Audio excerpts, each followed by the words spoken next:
Then, welcome to the press conference after the 16th Stabilization and Association Council between the European Union and North Macedonia. This council is institutionally run by the European Union. That's why also this conference will follow the format as we are applying in Brussels. You will be briefed by the three main speakers of this press conference: High Representative Vice President Josep Borrell, Prime Minister Dimitar Kovacevski, and Commissioner for Enlargement Oliver Varhelyi. Usually it is the High Representative who speaks at the press conferences in Brussels after such councils as the first one, but since we are being hosted in North Macedonia and it was Prime Minister who was chairing the meeting today, it will be Prime Minister Kovacevski who will start the press conference, and then it will be High Representative Borrell and Commissioner Varhelyi, and then depending on time we will take a few questions from you. Prime Minister, you have the floor. Thank you very much, and thank you very much for running this press conference. I hope that you enjoy running a press conference in Skopje as you do this in Brussels. Почитувам висок представник на Европската Унија.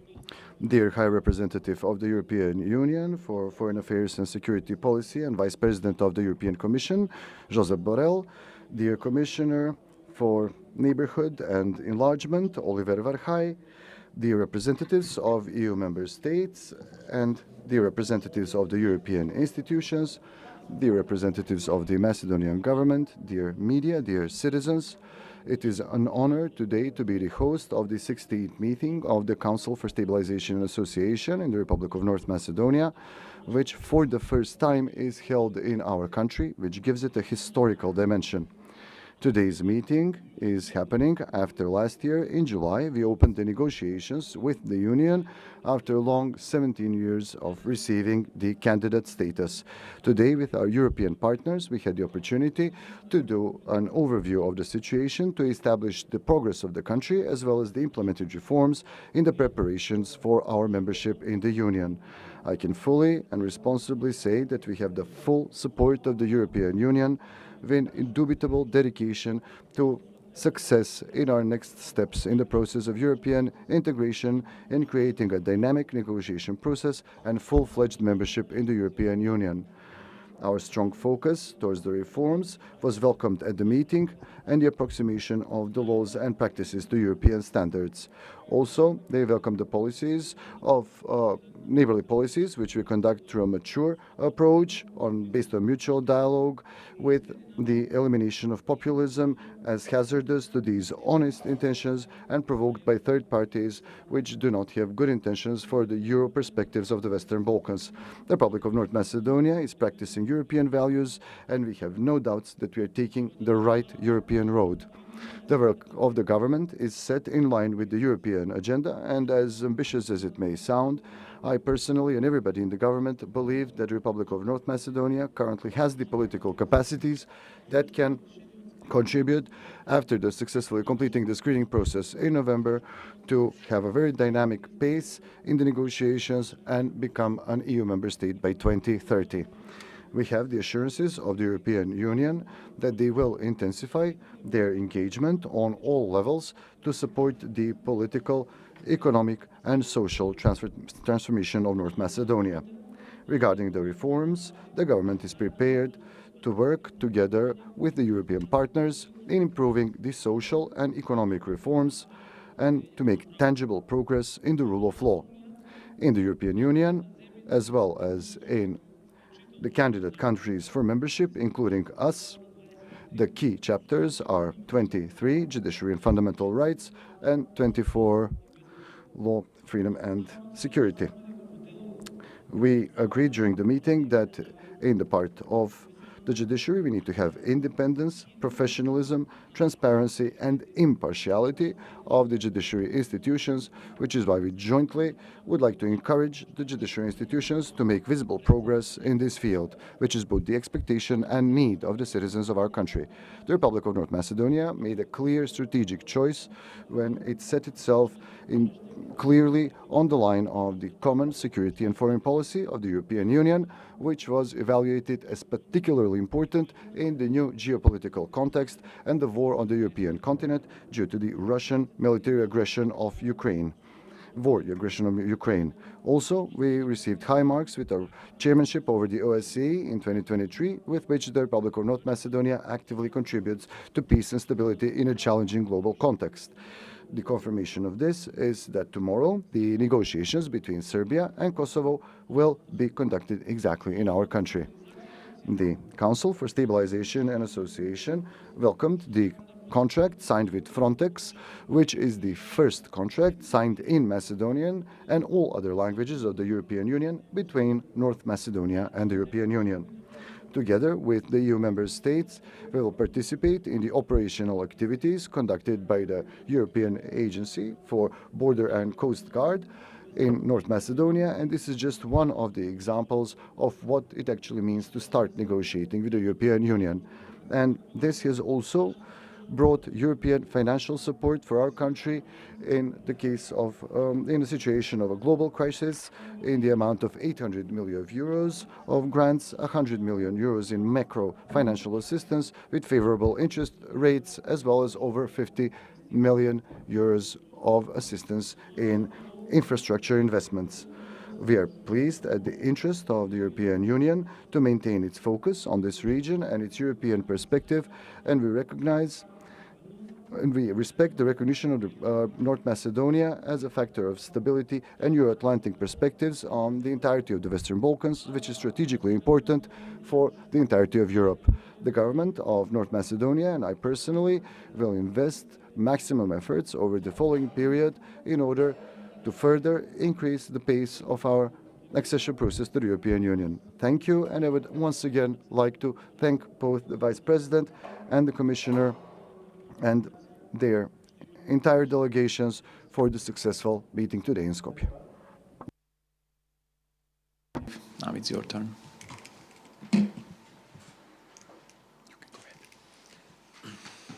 Prime Minister, Ministers, ladies and gentlemen, the Stabilization and Association Council is the highest political forum for the dialogue between the European Union and a candidate country. Usually, it takes place in Brussels or in Luxembourg, in the premises of the European Union. But today, for the first time ever, with North Macedonia, we held this council here in Skopje. And we wanted to do so in order to show the appreciation for the progress achieved by North Macedonia on its European path. It also demonstrates the importance that we attach to our relationship with North Macedonia as a future member of the European Union. Having this council meeting here today clearly shows that the European Union is coming closer to you. And it also shows that the Western Balkans are and will continue to be a key priority for the European Union as an important part of our geopolitical dimension.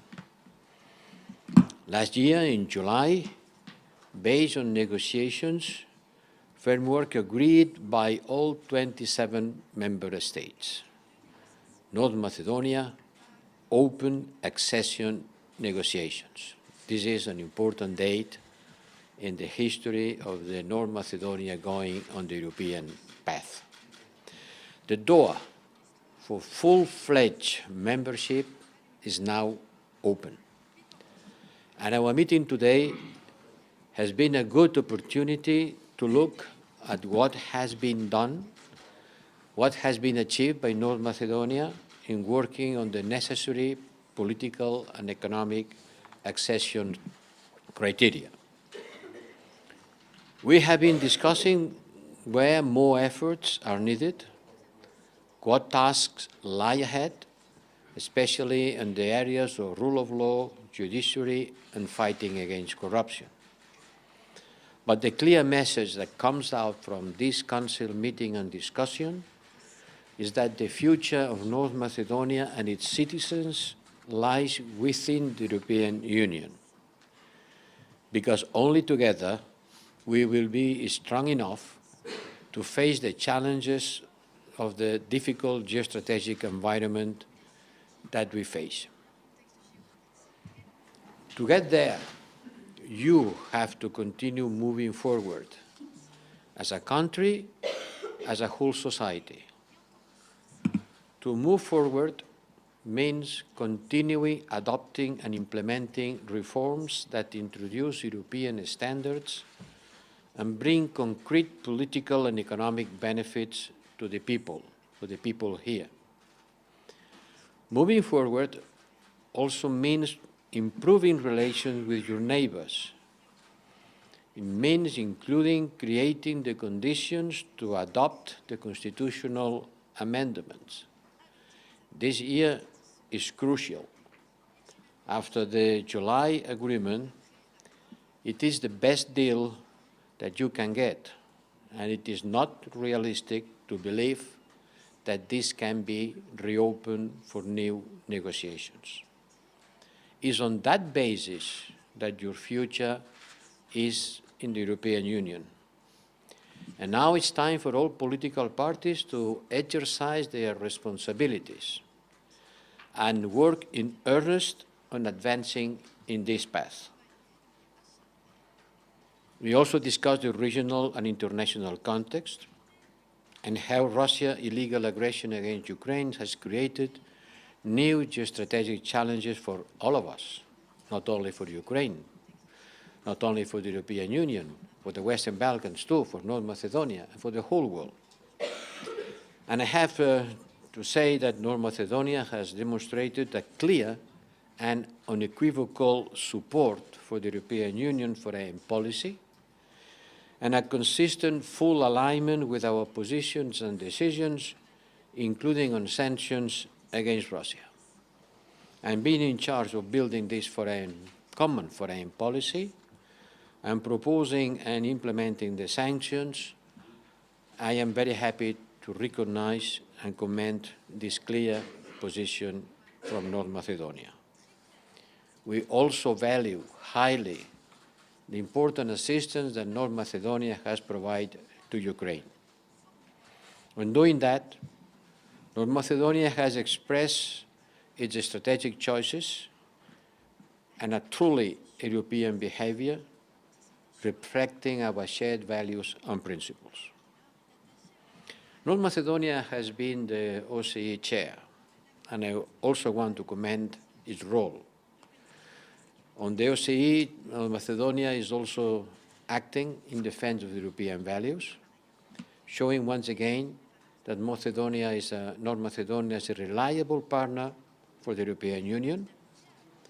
But we know that at the same time, this position also makes you a target of hostile actions from the enemies of the rules and international principles. Taking this posture is not for free. It comes with a cost, and we know it. And that's why we are strongly engaged in building up your resilience. We have increased our policy dialogue on countering hybrid threats in cybersecurity, including the protection of critical infrastructure. And to be concrete, I am happy to announce, we announced during the meeting, that we will provide 9 million euros on assistance from the European Peace Facility to upgrade the equipment of the armed forces of North Macedonia. Allow me to conclude.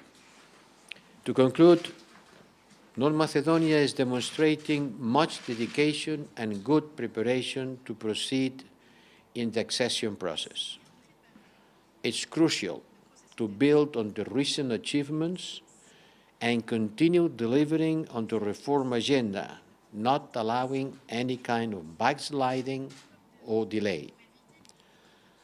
The European Union will stand by your side, guiding, supporting you during these difficult times, helping, for example, the government to provide electricity bill subsidies for citizens. But our support and assistance is much wider, and it meant to be for the benefit of the people here. For the benefit of the people here, and also for the European Union, because we are trying to build a common and shared future. Thank you. High Representative, Mr. Commissioner, now it's your turn. Thank you very much. First of all, I want to thank Prime Minister Kovacevski for the very warm hospitality and for hosting us today in North Macedonia. And of course, it's a privilege always to be a first-timer. And this is the first time that we have an Association Council here in Skopje. And I do hope that this is not the last one I participate here in Skopje. This meeting has demonstrated a very high level of engagement which we have with North Macedonia. And it also has shown and demonstrated the very strong relations we have and also the depth of the relations that we have with this country. This should also be understood as a very strong political signal from us by the European Union towards North Macedonia, be it the implementation of our Stabilization and Association Agreement, which is the foundation of our relations, be it our economic relations, be it our political relations, be it the EU perspective of the country.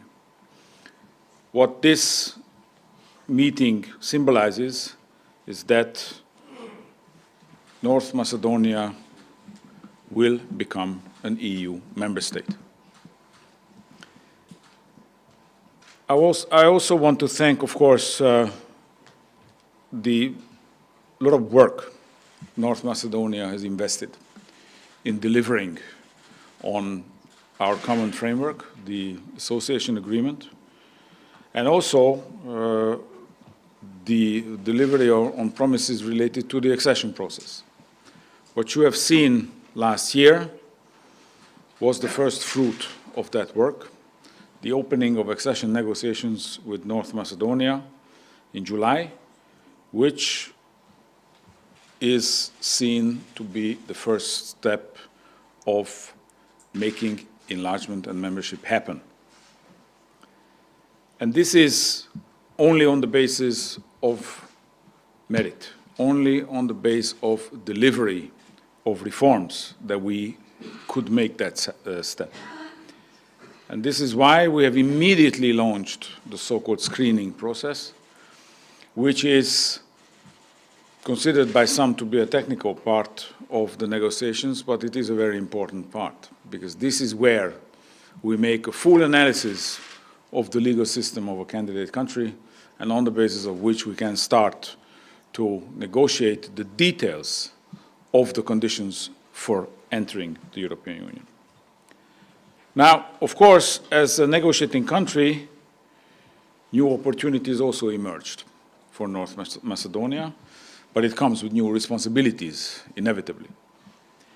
Therefore, it is very, very important that the country does not slow down now, but accelerate its work to deliver on the reforms, especially those that are in the interest of its citizens. And in that, of course, we think about the fundamental cluster, which is the core of the whole enlargement process, the rule of law, delivering an impartial and efficient judiciary, and an independent one, fighting corruption and organized crime, and creating and maintaining the basics of democracy. This, of course, requires also the inclusion of all the stakeholders, from government to opposition, from business community to academia and civil society. We need a national unity to bring membership forward. We will, of course, continue our work on our side to speed up the pace of the negotiation process.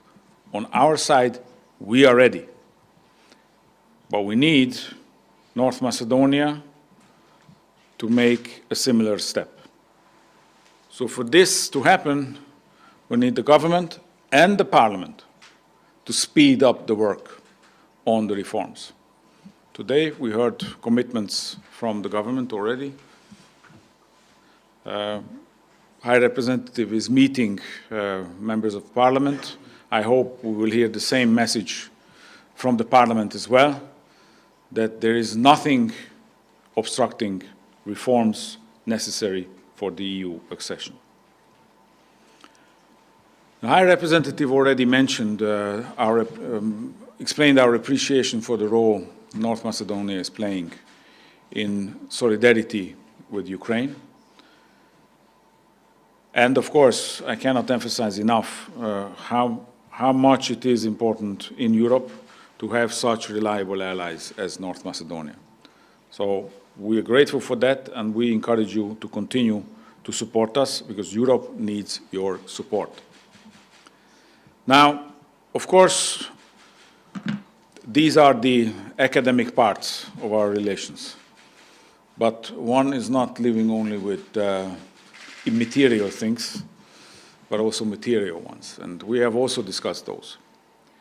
Because we have been standing on the side of North Macedonia during the COVID crisis. We have been standing on the side of North Macedonia in the social crisis.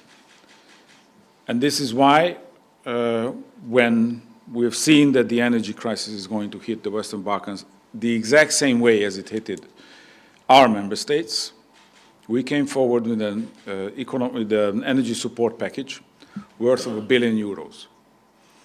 And the first part of this support package has already been implemented. Only this week, a couple of days ago, we have transferred our contribution to the budget of North Macedonia of €80 million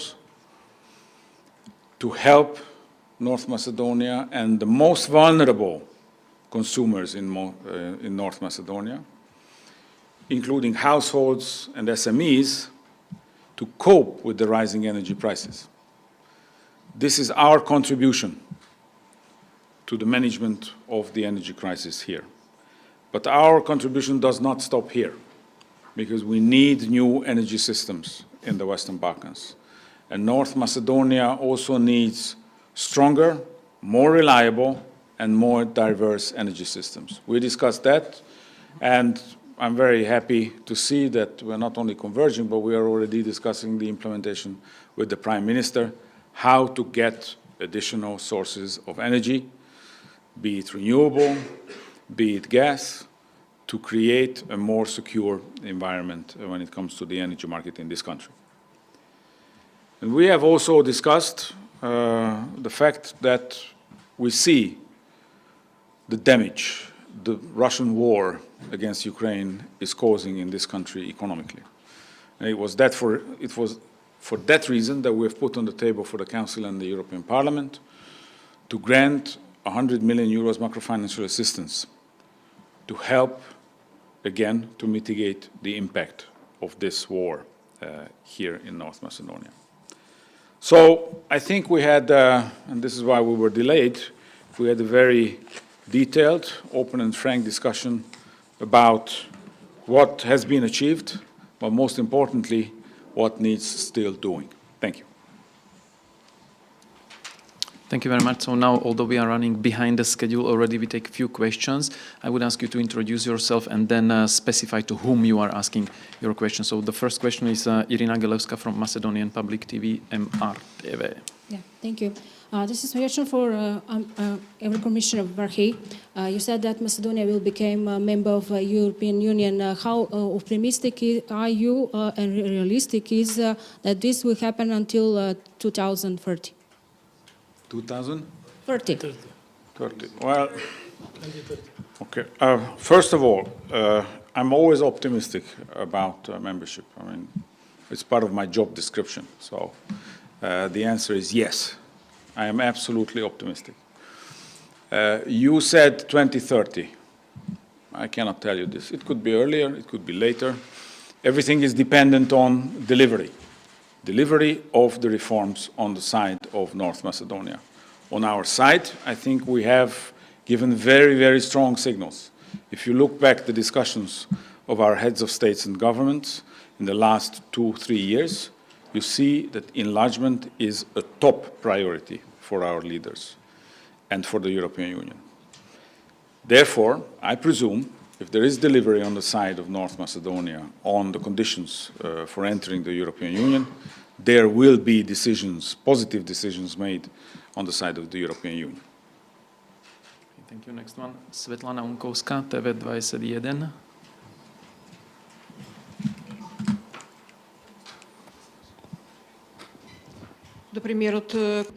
This is a question for the Prime Minister Kovacevski. Mr. Prime Minister, during the meeting with the high representatives of the European Union, did you talk about the constitutional amendments and how the commitment made by the political party in the opposition, how it can be overcome? You have talked about that the working group will initiate its work regarding the constitutional amendments. When are they planned to start? The concrete date, please. Thank you. I do not want to repeat what Mr.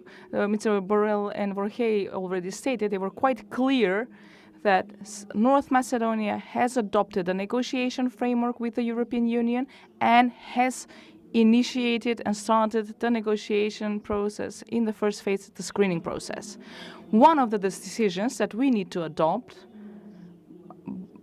until we are a full-fledged member of the European Union is to adopt the constitutional amendments by a two-thirds majority in Parliament. I will confirm my statements, which I have given many times. This is not a single-person process. This is not a single-party process. This is not a process that one government can make. This is a process for the entire state. This is a commitment and obligation to all political parties, for all members of Parliament. These are decisions which are in regards to a strategic goal, that is the EU membership. The same way the Parliament adopted the decision and the decision regarding the membership in NATO. I believe that our Parliament has the capacity and has the vision to adopt such decisions, such necessary decisions that will bring success on the path to the European Union. Regarding the constitutional amendments, it is a process. It is structured and vested in the laws and in the constitution of the country. First, we will form a working group within the Ministry of Justice. There will be experts taking part in this working group, experts that will be proposed by the political parties. The opposition party was invited to give its experts, to propose its experts that will take part in this group. Furthermore, the opposition received invitation from the very beginning to take part in the working groups regarding the negotiations during the screening phase. The screening phase is led by the Vice Prime Minister, and all the decisions and all major information were shared and approved and presented to the National Council for European Integration that is led in Parliament by a member of the opposition party. So the government has met all conditions to include the opposition in all EU processes, including adopting the amendments, the constitutional amendments. So we have done everything. Now the opposition has to think strategically. And the thing that they declare that they are doing, they need to implement in practice. We cannot say that this has been the case up until now. The decisions regarding the NATO membership, they did not support those decisions. The Frontex agreement, they haven't supported it. It was the first time that the Macedonian language was used together with all other languages of the European Union in an official agreement between North Macedonia and the European Union. They did not support this. And I believe that now they need to overcome these small interests. And this is an issue that is important for the future of our generations. I will talk about other countries. that have had to make difficult decisions in order to become EU member. Let's take the example of Croatia, Slovenia, and many other countries. But these strategic issues should not be and have not been part of the daily political fights. They were a strategic interest of the state, and that is why they concluded the negotiations quickly and have become full-fledged members of the European Union. We have a negotiation framework that was adopted by all 27 EU member states. There is no obstacle to have a second intergovernmental meeting between North Macedonia and the European Union, and to open the chapters after the screening phase has ended, of course. The only obstacle that, for the first time in the history of this country, in the history of independent Macedonia and North Macedonia, that for the first time in our history, we can block ourselves. Because we are not behaving in a strategic manner, we are not behaving in a responsible manner, and the opposition party is not behaving in this way. I believe we should not allow this. I believe that they should become involved in the processes as soon as possible, so that we will be able to adopt these very important decisions as soon as possible. Thank you. Thank you. Since we are really running late, the last question, Milka Smilevska, Al Jazeera Balkans, please.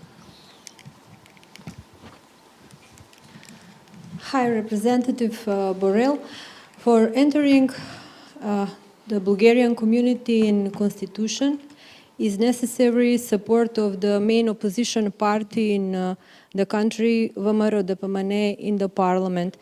In communication with them, do you encourage this party to give support in this process?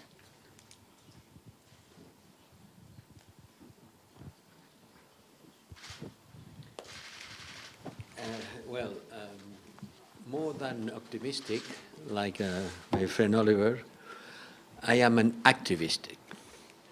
I think that we have to push for things to happen. And North Macedonia has committed to amend its constitution. North Macedonia has committed to amend its constitution to include in the constitution citizens who live in the borders of the state and who are part of the other people, such as Bulgarians. Nothing is strange. Look at the constitution of Croatia, the youngest EU member state, that lists 22 communities living in the country. And I think that your country provides already a good example of a multi-ethnic society. Therefore, amending the constitution will only advance further on fundamental rights. And I have no doubt that this will preserve Macedonian identity and at the same time will advance on the accession process. You are not sacrificing your identity on the altar of the European Union accession. Your identity will be absolutely preserved, because human beings have several identities. You will not be less what you are because you are becoming a member of the European Union. This is, I think, very much important. You have done so far, advanced in the accession process.